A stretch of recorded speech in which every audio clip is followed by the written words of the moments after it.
Mi profesor de taller me dice, ¿y usted qué hace aquí? Su lugar hoy día es en la casa. No suelo admirar a personas, pero sí suelo que me inspiren. CETEC es un centro tecnológico de innovación para poder subirse al carro de la industria 4.0. Eso no ocurre en Argentina, ni en Colombia, ni en los países vecinos. Eso está ocurriendo acá en Chile. Y por eso me siento tan orgullosa de estar haciendo algo potente aquí en esta industria.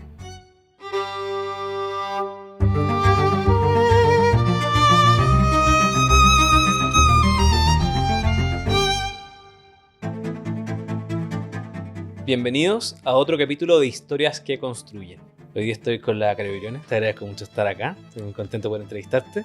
La idea de este podcast es escuchar, conocerte, ir caminando a poco por tu historia, conocer cómo creaste CETEC, este parque que es un lujo que tenemos en Chile, un parque que tiene todos los métodos modernos de construcción y utilización que eso lo hace único en el mundo, es un referente a nivel también latinoamericano, y vamos viendo que estoy seguro que tu liderazgo hizo que eso ocurriera y que podamos tener eso hoy. Así que muy bienvenida, Caro. El parque es una co-construcción y no es porque suene un cliché, ¿eh? El parque, yo muchas veces digo, esta es la casa de la innovación y es la casa donde todos asumimos un rol, sin el soporte, sin el apoyo, sin la visión de muchos que estuvieron en la génesis, sin el empuje de varios que han pasado por aquí y el amor, la dedicación, porque detrás del parque hay mucho cariño, así que es una co-creación. Me encanta. Y esperamos esa parte colaborativa también. Es un poco la idea del podcast, así colaborar un poquito con la experiencia de cada uno y poder mostrar, conversar y colaborar más. Voy a empezar con preguntarte ¿de dónde eres? ¿De dónde vienes? ¿De dónde viene Caro? ¡Wow! ¿De dónde soy? Vengo de una familia en que me tocó nacer en Antofagasta. Muy ligada al territorio, al paisaje, al mar, con una infancia muy bonita, de lo que es vivir en provincia, andando en bicicleta desde chica para ir al colegio, moviéndome bastante independiente, ¿ya? Y sabes que a los 13 años me tocó venir a vivirme a Santiago y eso fue fuertísimo. Sufrí bastante en la adolescencia esa transición de dejar como mi pueblo feliz a llegar a vivir en la ciudad, una ciudad bastante más agresiva, y también con este tema de que ya había muchos grupos diversos de jóvenes con distintos temas, que eso sí lo encontré súper apasionante, que ya no era solo un grupo de amigos acotado que el que tenían Antofagasta, sino que habían distintos grupos con diferentes temas que los apasionaba y que uno ahora podía elegir. Y en base a eso fui construyendo una identidad que quizás sale como de lo tradicional, pero abriendo y conociendo en mí otras áreas de interés. Eres intensa, ¿o no? Yo creo que debo ser intensa y agradezco a todos los que tienen la paciencia, tanto del trabajo como mi marido, mis hijas, que me lo dicen. Siempre he tenido que buscar alguna vía de escape, alguna vía de poder sintonizar y bajar eso, las frecuencias un poco. Antes de entrar a la universidad, en tu infancia o en tu época de colegio, ¿algo que te marcara, algún momento de tu vida que hace la persona que eres hoy? Sí, de todas maneras. Desde muy chica tuve la fortuna de viajar. Con mi hermana juntamos platita. Mi mamá, recuerdo perfecto, nos pagó los pasajes, nos dijo, ustedes juntan plata con la que van a vivir para allá. Y yo partí con mi hermana de 18 años y yo 15 años por ahí. Y nos fuimos 3 meses. El encargo era que nos teníamos que ir al departamento de mi hermano en Milán, con mi cuñada. Nosotros llegamos, estuvimos 3 días con mi hermano en Milán y encontramos que no había nada mejor que salir a conocer Europa. Mochileamos durante los 3 meses, Cáchate. conocí 7 países, ahí desde que era otra Europa. Hicimos deo, pedíamos comida en la calle, o sea, con nada. Y logramos recorrer. Y desde ahí que quedó el bichito instalado en mí. O sea, desde ahí... ¿Qué bichito, viajero? El viajero. ¿O el de la arquitectura? Y el bichito de la arquitectura... Sí. ¿Por qué entraste a arquitectura? De muy chica. Eso ya es otra cosa que yo también creo que viene como que te lo implantan en el ADN. Jugar con las casitas, los monitos... pero yo no encontraba nada mejor que hacer casitas con papel. ¿Ya? También tenía mucho eso como de la construcción, el ladrillo. Reciclaba, por ejemplo, alguna vez llegó un televisor nuevo a mi casa y yo no había nada mejor que pescar la caja del televisor y empezar con un tip-top a cortarle puertecitas, cajitas, otra madera que se abría, se abatía, y esto se transformó en mi escritorio. Y tanto amor por esta cajita que cuando vine a venir a Santiago se vino en el camión con el flete y cuando llegó ya tenía mi cajita que era mi escritorio, etc. Entonces yo soñaba siempre, cuando me quería quedar dormida, pensaba en la casa en la que quería vivir y me quedaba en la noche imaginando los espacios y proyectando. Y eso sigue siendo una constante en mi vida. Sigo muchas noches de mi vida diseñando la próxima casa. ¿Cómo fueron tus primeros pasos? ¿Cómo fue tu experiencia llegar a la universidad? ¿Te marcó? ¿Qué cosas fueron para ti importantes? Hoy la universidad, uno de los periodos hermosos, vividos a concho, y donde también logré conocer personas súper valiosas en la vida. Tanto los profesores, los referentes, como el círculo de amigos que tengo. Claro, yo venía dentro de todo de una situación bastante cómoda, ¿verdad? Aunque uno cree que se las conoce todas y lo vive todo. Entrar a la universidad, claro, darse cuenta de que en realidad uno no conoce la realidad profunda. Tenía compañeros que hoy día me sacó el sombrero, teniendo una carrera hermosa, pero yo efectivamente, Ignacio, los iba a dejar. Yo tenía auto en esa época y los iba a dejar a su casa en la media agua, autoconstruida. Pero eso es simplemente un poco rozar la realidad. Y la Universidad de Chile tiene ese carisma que te lo entrega y te lo impregna, que es el servicio a lo público. Y que se distancia mucho de las otras universidades donde uno trata de formar al arquitecto de élite, el arquitecto de la Bienal, el arquitecto reconocido. En la Universidad de Chile más bien es el arquitecto que sirva a su país. Bueno, y son dos opciones distintas, pero queda eso en el corazón y porque uno ve que se necesita. Oye, yo coincido contigo en que la universidad se ve muchas veces como un lugar académico de aprender, pero la universidad construye la sociedad en la que vivimos. En ese sentido, la universidad pública tiene un rol, a mí me tocó vivirlo también, por eso lo comparto, pero con plenitud. Bueno, esos primeros años de universidad, ¿algún hito o minuto en tu vida que haya marcado? Wow.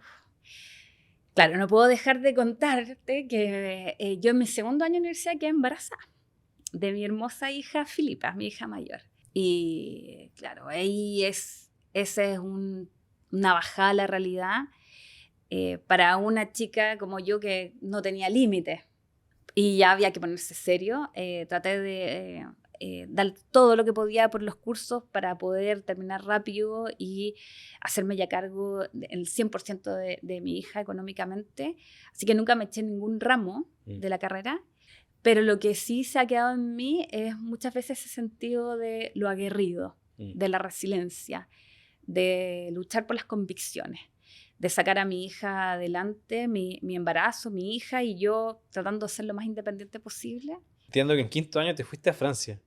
¿Cómo combina esto? O sea, tuviste hija del segundo y en quinto fuiste a Francia. ¿Cómo fue esa combinación? Parte de lo que pasaba era que este bicho del ADN del viaje siempre ha seguido. Y yo en ese momento, independiente de todo lo que me decían en mi familia, en mi casa, que mi mamá me decía, ya, baja las revoluciones, confórmate. Siempre me decía, ¿cuándo te vas a conformar, Carolina? Nunca le decía a mi mamá, nunca me voy a conformar. ¿Por qué me tengo que conformar? Bueno, pero si yo quiero seguir viajando, quiero seguir conociendo el mundo, quiero seguir mirando la arquitectura. Había viajado a Europa, pero siendo más joven, quería conocer Europa ya con los ojos del arquitecto, porque efectivamente, Ignacio, compartes tú conmigo, ¿no es? Sí, totalmente. En segundo año, yo siempre le decía a mi estudiante, llega un momento, un semestre, chiquillos, chiquillas, en que los ojos te cambian, clic. Se cambia la visión, es como que uno le pone un lente y uno empieza a mirar todo desde la arquitectura, desde el espacio, desde la belleza, la estética, la proporción. Dice que hay dos profesiones que se viven de forma diferente, que es la arquitectura, cuando uno viaja, y ser chef. Creo que no hay dos que sean así de particulares, que cuando uno viaja, conoce, disfruta, sí, contempla con otros ojos. Nunca había escuchado esa y es una simbiosis perfecta, porque además la cocina tiene mucho eso de lo propio, lo local, y la arquitectura también, las expresiones de la cultura. ¿Sabías francés? Pura buena onda, aprendí allá francés, y tuve que escribir mi tesis en francés. Implicó mucho esfuerzo, porque ahí yo ya fui con una hija, tenía 2 años mi hija, fui con ella de 2, volvió de 3 a Chile, llevarla a la maternelle, vivir en Europa. Yo había viajado, pero vivir es otra cosa. Meterte en la cosmovisión de los franceses.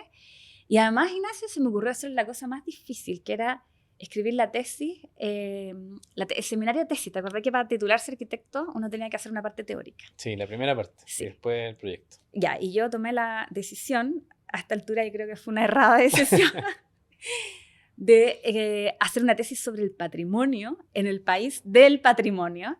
Era como venir a hablarle a los franceses sobre lo que ellos más saben. Y hice una tesis sobre el patrimonio intangible en Chile.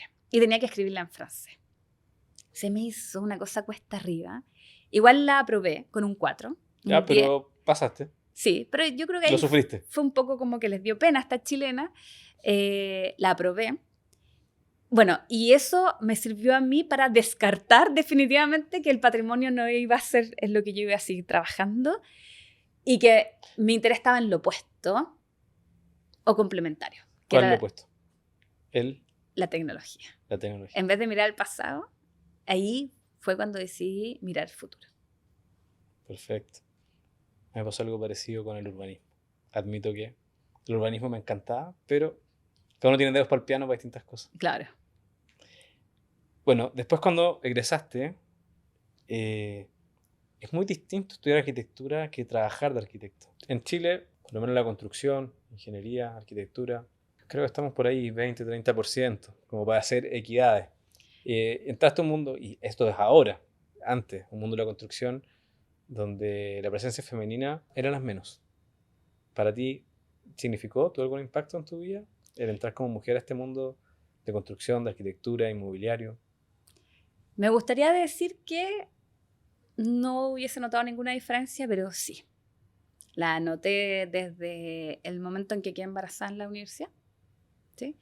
Mi profesor de taller, cuando yo llego con mi hija de 2 semanas nacida, me dice, ¿y usted qué hace aquí? Su lugar hoy día es en la casa. Y de ahí en adelante, creo que también eso implica que uno tiene que armarse una coraza y quizás el espíritu aguerrido solo crece.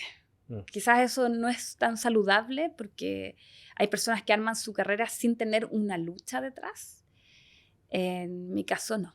En mi caso ha sido con una lucha. ¿Y crees que todavía o sientes que hoy día persiste ese machismo o incluso micromachismo que puedan haber en nuestra industria? La respuesta es sí, existen. Pero yo estoy en la mirada de hay que educar. Y creo que parte de educar tiene que ver con visibilizar y dar a entender a alguien cuando está teniendo un micromachismo o un machismo. Y muchas veces la recepción que tengo es 100% positiva. Claro. O sea, a diferencia de antes, que yo no dejaba ver ni comunicaba cuando yo estaba sintiéndome segregada, hoy día sí tengo la capacidad de comunicar, claro, porque estoy en un lugar donde es mucho más cómodo comunicar, pero siempre la recepción es positiva. Y eso es en Chile. Eso no ocurre en Argentina, ni en Colombia, ni en los países vecinos. Eso está ocurriendo acá en Chile. Y por eso me siento tan orgullosa de estar haciendo algo potente aquí en esta industria. ¿Cómo, digamos, qué pasos necesitaste dar para llegar a ser la directora ejecutiva de CETEC? ¿Qué pasos te llevaron ahí de tu historia? Bueno, buena pregunta. Ahí pasamos de esta decisión que tomé después de estar en Francia y dije, jamás más me voy a dedicar ni a lo teórico, ni a la historia. Y fue como conocerse a sí mismo, decir, en realidad a mí lo que me gusta es la tecnología. Empatizo un poco con la situación actual y con tu conocimiento en tanta tecnología. Hay una gran masa de arquitectos, muchos. Tengo amigos, compañeros que salen, que son fanáticos del BIM, que también les gusta la tecnología, y en una industria que está deprimida, que pueden verse muchos frustrados. Para esos apasionados de la tecnología, ¿qué paso les darías hoy, como en el mundo que estamos, en el contexto que estamos, para dónde ir, o qué hacer, o quizá alguna recomendación? ¡Ay, Está difícil la pregunta. Está difícil la pregunta. Pero no evito hacerla con esta expertise que me estás contando. Lo que pasa es que está difícil la pregunta porque hoy día la caja de Pandora ya se abrió. Entonces oportunidades que se tienen, los diversos caminos que uno puede tomar son infinitos y además uno hoy día se puede autogestionar. Hoy día la inteligencia artificial permite que uno pueda programar de manera bastante más fácil, o sea, que se metaprograme, los metaprompting. Entonces, y eso yo creo que hace incluso más difícil la definición de hacia dónde voy a avanzar, porque hay muchas posibilidades, muchos caminos, mucha variedad. Pero sin duda, para allá va el camino. Yo creo que siempre uno tiene que relacionar lo que a uno lo motiva, esas pasiones profundas que uno tiene, si son el tema de sustentabilidad, si es el tema de construcción, si es el tema del oficio, si es el tema del arte, con el apoyo que te dan las tecnologías. Pero tiene que haber un propósito detrás. Eso fue algo que aprendí muy fuertemente de los ingleses. Y la verdad es que los ingleses son una tremenda escuela. Es como, para mí es lo opuesto, esto burdamente dicho. Está como Estados Unidos, que se enamora de la forma, y están los ingleses que se enamoran del contenido, del proceso, de lo profundo que hay. Y están como los israelíes, hay que decirlo, que tienen esa convicción y que van uniendo propósito y espiritualidad con lo que hacen. Para mí son como los tres grandes referentes. Entre medio están los alemanes con lo técnico, etc. Pero eso es lo potente que tiene ese modelo inglés que te hace entender lo profundo del porqué de las cosas. Todo te lo hace cuestionártelo, el porqué. Y yo creo que lo mismo tiene que hacer uno con su carrera profesional. En el fondo, develar esa verdad que hay en ti. ¿Qué es lo que a ti te motiva? ¿Qué es lo que te mueve? Y luego uno le acopla la tecnología. Me quedo con lo profundo. En el fondo, los cambios radicales que se pueden hacer con una visión que tiene tecnología de por medio. Pero ¿cuál es la visión que hay detrás? ¿Tienes algún propósito? ¿Algo o un mantra? O como lo quieras llamar, una frase que tú digas, bueno, quizás, y van cambiando con el tiempo. Quizás en ese momento tenías uno, ahora tienes otro. ¿Algún propósito que te haya movilizado? Para mí hoy día el desafío que tengo trabajando con el CETEC y lo que se llama es bastante cuesta arriba es poder hacer una organización, poder levantar y llevar adelante una organización donde trabajemos de manera colaborativa, donde se trabaje de manera horizontal en lo que se puede, felices o satisfechos de estar yendo a su lugar de trabajo. Te acuestas al final del día diciendo, oye, lo que hago realmente está aportando al planeta.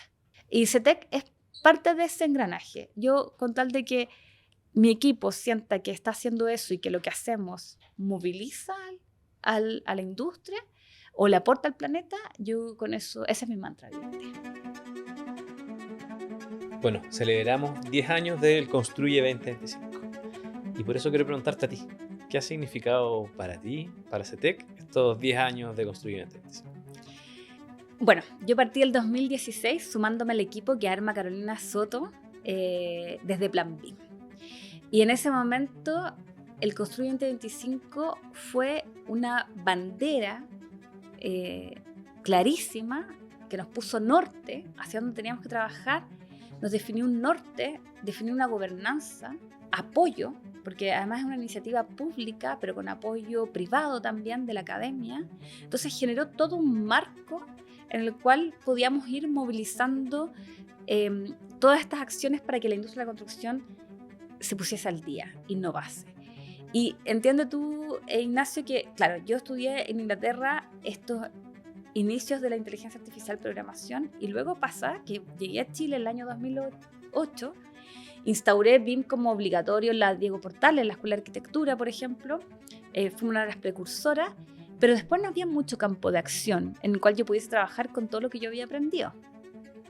Entonces durante casi una década, un poco menos, pero estuve muy en pausa y callada. Yo volvía siempre a mirar, relacionada con Inglaterra, viajaba y veía lo que se estaba haciendo, pero aparte de armar el laboratorio de fabricación digital de la Diego Portales y un par de cosas así, como cambios profundos no había logrado hacer. Entonces cuando me sumo a Plan BIM, veo todo este tremendo marco de acción que estaba definiendo Marcos Brito a propósito. Yo dije, este es el lugar donde por fin voy a poder poner en práctica mucho de aquello que yo había soñado 10 años atrás.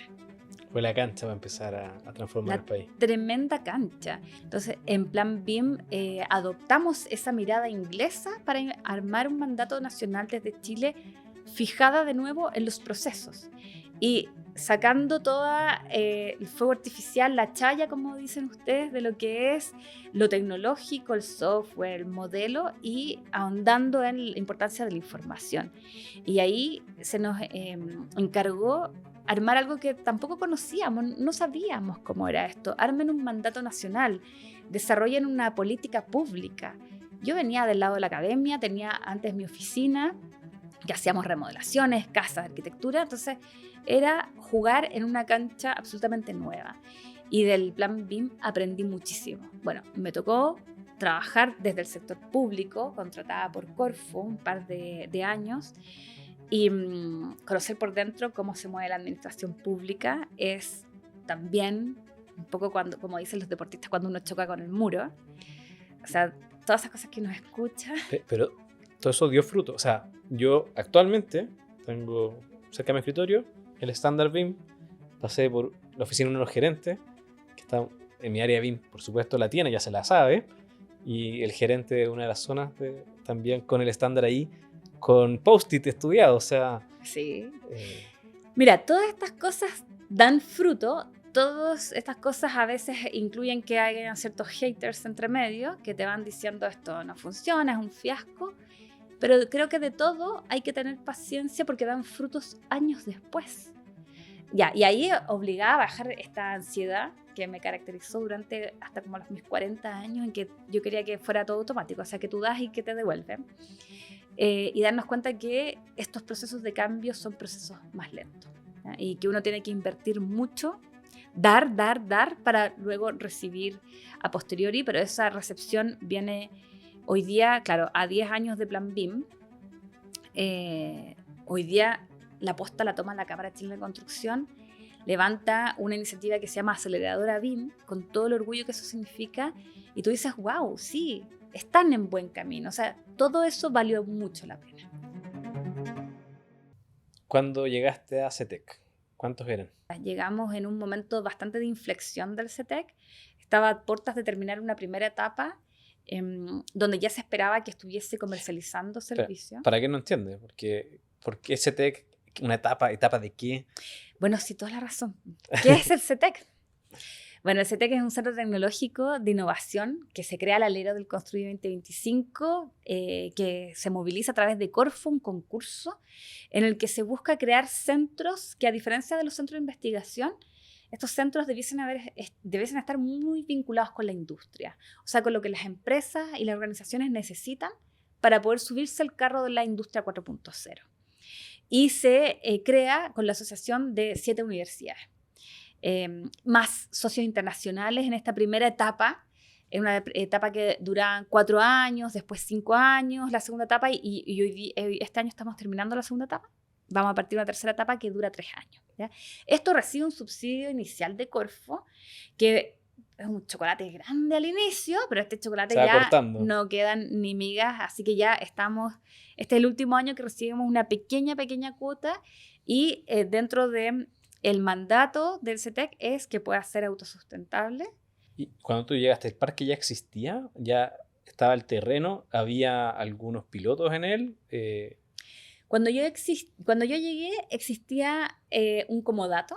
Bueno, la gerenta anterior, Gloria Maldonado, había hecho toda esa parte de la creación corporativa del CETEC, armar el directorio, los estatutos, y yo llegué a terminar esa parte cuando ya nos independizamos de la administración de la Universidad de Chile, y había una idea de parque, habían algunos diseños, pero para un parque que quizás iba a requerir bastante más financiamiento del que ya a esa altura nos quedaba, ¿ya? Así que, y con el contexto de que a meses después, solo meses después, marzo del 2020, ya nos fuimos todos en cuarentena. Por lo tanto, tuvimos que repensar por completo. Ahí estuvo Verónica Yarzún también acompañándome, bueno, y parte del equipo CETEC, cómo repensamos esta idea de parque que ya no tenemos los fondos que habíamos pensado y que hay que construirlo en épocas de cuarentena. Pero sí teníamos siempre muy potente el apoyo de las universidades, en especial la Universidad de Chile, que nos dio este terreno por comodato por 25 años. ¿Cuántos pilotos, construcciones hay ahora? ¿Cuántas empresas están trabajando No, o han trabajado con mira, CETEC? la última vez que saqué la cuenta eran 55 y eso fue a final del año pasado. ¿55 empresas? Sí, empresas. Que algunas de mayor tamaño tienen pilotos, otras que han colaborado con partes, piezas, productos y otras startups que están brindando servicios allá. Bueno, pero ¿qué es lo potente del parque? Entonces, ideamos cómo armamos este proyecto y tratamos de armar un modelo colaborativo. En un momento, bueno, esto también viene muy impregnado del espíritu que tiene la Universidad de Chile y que yo lo llevo, que es esto de hacer mucho con poco, ¿verdad? Y lo justo y necesario para poder instalarnos, pero luego nos quedamos sin presupuesto. Y en ese momento teníamos un proyecto en que teníamos muchas donaciones. Ormipred nos estaba donando las vigas, Melón nos iba a donar unos muros con última tecnología, reemplazando fierros con fibra. ¿Y qué nos pasó? Que no teníamos ya financiamiento para construirlo. Y en ese momento nos acercamos al CCI y les dijimos, ayúdennos, necesitamos hacer un reto, un desafío. Necesitamos construir este proyecto que es 100% industrializado. Todas las partes y piezas tenían algo tecnológico de por medio, pero las empresas constructoras nos están cobrando 3 veces más de lo que cuesta un metro cuadrado tradicional por simple hecho de que era industrializado. Y que las empresas tienen mucho miedo, las constructoras, en construir con soluciones tecnológicas, con métodos de monoconstrucción, porque nunca lo han hecho, porque no conocen la metodología y porque el riesgo es tan alto. Entonces, todo queda en costos, gastos extraordinarios. Y el CCI nos acompaña, tomamos el desafío, hicimos una convocatoria y adivinen qué empresa constructora dijo, yo voy por este desafío. Axis, por supuesto. Axis, por supuesto. Ahí Enrique Lesser y también Jorge, que también tenía esa visión. Jorge Maciel. Jorge Maciel. Dijeron, nosotros las acompañamos, chiquillas. Y ahí nos empezamos a dar cuenta, uno, la brecha importante que había de que las constructoras manejen este tipo de innovaciones. Y dos, que el parque ya no solamente era para que las empresas llegasen con sus propias innovaciones. El parque empieza a adquirir sentido cuando de verdad es una plaza del encuentro, de la colaboración. Cuando empezamos a romper esos estigmas de decir yo voy a innovar puertas adentro y ahora voy a innovar junto con otras empresas. Tiene todo el sentido. En épocas de restricción económica, donde las empresas igual tienen que innovar para lograr esos márgenes, ¿verdad?, de rentabilidad, y hay que adoptar tecnología, el alto riesgo de llevarlos a proyectos reales, entonces las empresas se empezaron a dar cuenta que, bueno, llevémoslas al parque, pero hagamos sinergias con toda la cadena de valor. Hagamos sinergias con el de la obra gruesa, con el de las empresas de terminaciones, con el diseñador, con la coordinación BIM, con los ingenieros, y así se empezaron a levantar proyectos colaborativos en el CIE. Yo conozco y he visto a CETEC trabajar en varias cosas y la verdad es que tenía un equipo de alto desempeño que los encuentro notables. Entonces, preguntarte cómo se logra lo que me decías antes, como que sean personas que estén apasionadas, que lo que hacen sea porque no solamente por su trabajo, sino por cómo impactan el mundo. Y al mismo tiempo ese equilibrio con gran desempeño, pero que sea un liderazgo sano, un liderazgo que haga que estas personas den lo más de sí. Por una parte, yo soy del hacer. Hay personas que son de lo mental y de masticar las cosas pensando. Yo soy más bien de medir las cosas de cuánto hemos hecho. Y cada modelo tiene sus pros y sus contras. Yo creo que hoy día, claro, para mí es fácil medir, uno puede medir cuán bien lo hemos hecho porque hay cosas concretas que se están haciendo, ¿verdad? Pero esto se tiene que hacer en conjunto. Yo necesito ese feedback constante de mi equipo, la Dani, la Nati, la Paloma, Miquel, Lucas, o sea, todos, Chris, todos los que están ahí. Ese feedback constante del equipo porque uno tiende al desequilibrio. Y entonces siempre hay que estar escuchando. Y claro, lo más difícil que a mí me ha costado en la vida es aprender a detenerme y a escucharlos. Porque claro, como yo voy como una moto, como una máquina, dicen, para. Muchas veces paso a llevar a las personas. Porque también tengo esa capacidad un poco que tenemos las mujeres de hacer muchas cosas a la vez, pero no se sienten escuchadas realmente. O creo yo escucharlas, pero no estoy escuchando el trasfondo. Por lo tanto, yo no siento que este check esté hecho. O sea, para mí sigue siendo este mantra de cómo uno logra hacer una organización que por una parte tiene que responder a un directorio, tiene que responder a un tema financiero, pero por otra parte uno crea un buen lugar de trabajar. Es un nuevo modelo de trabajo. Y para mí ese sigue siendo un tremendo desafío, tan tremendo como lo ha sido ser madre. Yo te he visto en muchos espacios de presentación, de exposición, de proyectos. Y eres una mujer que se ve muy exitosa, ¿ya? Pero aprovechando este espacio, preguntarte dentro de tu historia, dentro de este espacio, algún error, algún proceso del cual haya significado quizás un aprendizaje que te haya pasado, ocurrido, que puedas o quieras compartir. Por eso es importante la montaña, ¿verdad? Porque la montaña me permite tener esos momentos de silencio, bajar un poco la retaguardia y bajar los tiempos, ¿verdad? Masticar un poco las cosas. Me pasa eso de estar muy acelerada por la vida, y yo sé, porque también me lo he dicho, mucha gente que ha sentido que la he pasado a llevar, ¿verdad? Y yo creo que de verdad, o sea, siendo confesión, nunca he querido en mí pasar a llevar a nadie. Es el ritmo que por naturaleza uno tiene y uno trae. Entonces hoy día hago ese ejercicio de subir la montaña, hago el ejercicio de valorar los silencios, mis silencios, para darle oportunidad a los otros que escuchen, pero es algo que estoy aprendiendo, a los otros que hablen, perdón. Yo escuchar para que los otros hablen, pero es algo que estoy aprendiendo. Y también lo que la montaña me ha permitido ver es, independiente de lo que te están diciendo hoy día, cómo tú proyectas eso a largo plazo, la distancia, lo que viene más allá, aprender a leer la derivada de la derivada de la derivada y proyectarla. Y yo creo que eso también es lo que espera el equipo, que uno tenga un liderazgo y que muestre hacia dónde va el camino para que todos vayamos con un mismo motivo, un mismo foco y un camino claro. Y eso trato de comunicarlo a veces más, porque lo que muchas veces me pasaba antes, al ser más inmadura en el liderazgo, es que ese camino lo tenía yo clarísimo, pero yo y un par de personas más. Y esto he aprendido que tenemos que comunicarlo, y al comunicarlo hacemos que todos sientan también que son parte de ello, y también escucharlos a cada uno con esta visión. Cada uno puede aportar desde su vereda. ¿Alguna persona que admires? Puede ser chilena, puede ser extranjera, fallecida, viva. Bueno, obviamente que yo miraba así como un referente impactante Steve Jobs, por ejemplo. Pero me pasa que, o Einstein, tuve un par de referentes masculinos y me leí su bibliografía, ¿ya? Unos libracos. Y la verdad es que la palabra admiración creo que queda un poquito grande, porque cuando uno conoce el lado B, el lado de la familia de estos hombres, muchas veces suele pasar de que No hay equilibrio. papito corazón, no hay equilibrio, ¿ya? Entonces, no suelo admirar a personas, pero sí suelo que me inspiran, ¿ya?